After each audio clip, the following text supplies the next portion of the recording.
Ingat teroris KKB Papua jadi pengen membayangkan apa kira-kira isi kepalanya petinggi Washington sehingga membuat Presiden Amerika, Joe Biden, datang ke Papua New Guinea minggu depan ini. Sekali lagi, datang ke Papua New Guinea, negara perbatasan dengan Papua yang menjadi penyuplai senjata OPM KKB. Kita tidak mengatakan Papua New Guinea membantu KKB, namun negaranya dipakai dan didiamkan oleh kelompok kriminal bersenjata para teroris itu, dan OPM organisasi Papua Merdeka itu berada di sana, mereka diamkan, dan hal itu boleh dipertanyakan. Artinya mereka mendukung KKB dan OPM. Kembali ke Biden. Pemimpin Amerika selama 100 tahun atau 1 abad lebih belum pernah ada yang menginjakkan kakinya di Papua New Guinea. Mengapa sekarang menjadi dipentingkan? Oh, rupanya Biden akan hadir dalam Pacific Island Forum. Aduh, gua kira mau siap-siap ambil Papua. Tapi tumben dia hadir di Presiden Amerika. Dalam Pacific Island Forum itu ada 18 kepala negara dari negara Pasifik Selatan akan hadir di sana. Ditambah pemimpin Australia dan New Zealand hadir di sana.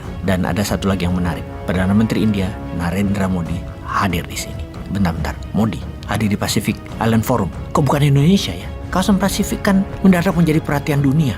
Bahkan tahun lalu Biden di Gedung Putih menerima beberapa pemimpin negara Kepulauan Pasifik ini dan telah banyak memberikan bantuan, termasuk India. Sekali lagi, termasuk India, kita tanya, hadir di Pasifik. Indonesia kemana? Tetangga kita loh, negara-negara Pasifik itu. Lalu kenapa Amerika sekarang sangat perhatian dengan negara Pasifik? Padahal selama 100 tahun Amerika nggak mikirin negara Kepulauan Selatan Pasifik ini.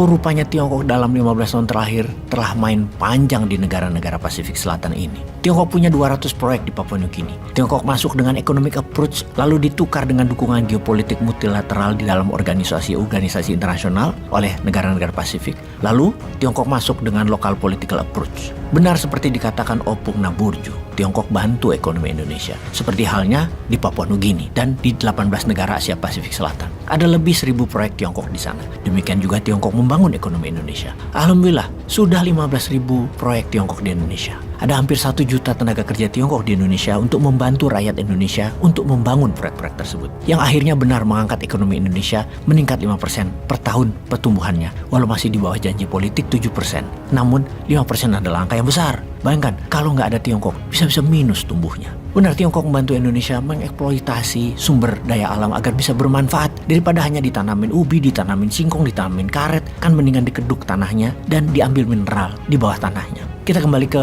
Tiongkok di Pasifik Selatan. Ternyata investasi Australia, investasi New Zealand dan Amerika di jumlah masih jauh di bawah apa yang Tiongkok sudah lakukan di negara-negara tersebut. Tiongkok membangun semua sarana strategik seperti pengadaan listrik, pelabuhan, jalanan, bandara, dan itu semua adalah ciri khas Tiongkok kalau membangun. Infrastruktur, jalanan, bener kan? Terdengar familiar kan? Bahkan bukan hanya infrastruktur, namun tahun lalu Tiongkok menandatangani fakta pertahanan dengan 10 negara Pasifik tersebut, dan ini menohok Barat, terutama Amerika, di mana dalam perjanjian tersebut mengizinkan Tiongkok untuk membangun basis militer di sana, dan Tiongkok menginginkan untuk mendeploy tentara Tiongkok, dan sampai saat ini urusan tentara Tiongkok belum diterima penuh. Ini memberikan Biden sedikit harapan untuk negara Pasifik. Jadi kalau Biden ingin mendapatkan perhatian negara-negara Pasifik di belakang Amerika, mendukung di belakang Amerika, tentunya Amerika harus menurunkan dana besar ke sana untuk kemajuan ekonomi, dan yang terpenting, negara-negara Pasifik Selatan itu perlu berjuang dengan perubahan cuaca yang meningkat ketinggian air laut, sehingga dalam 100 tahun ke depan, dari sekarang, negara Pasifik Selatan itu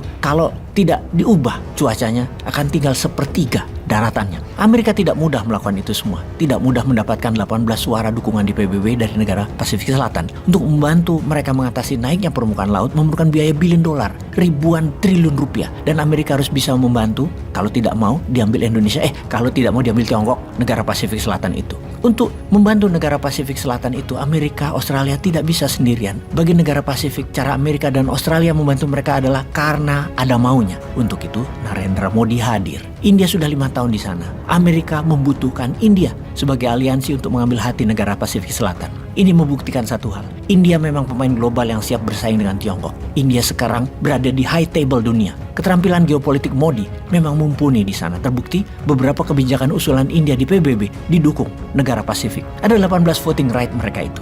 Negara Pasifik memberi payung politiknya ke India. Kok bukan Wakanda ya? Kemana aja sih bernegaranya? Peace.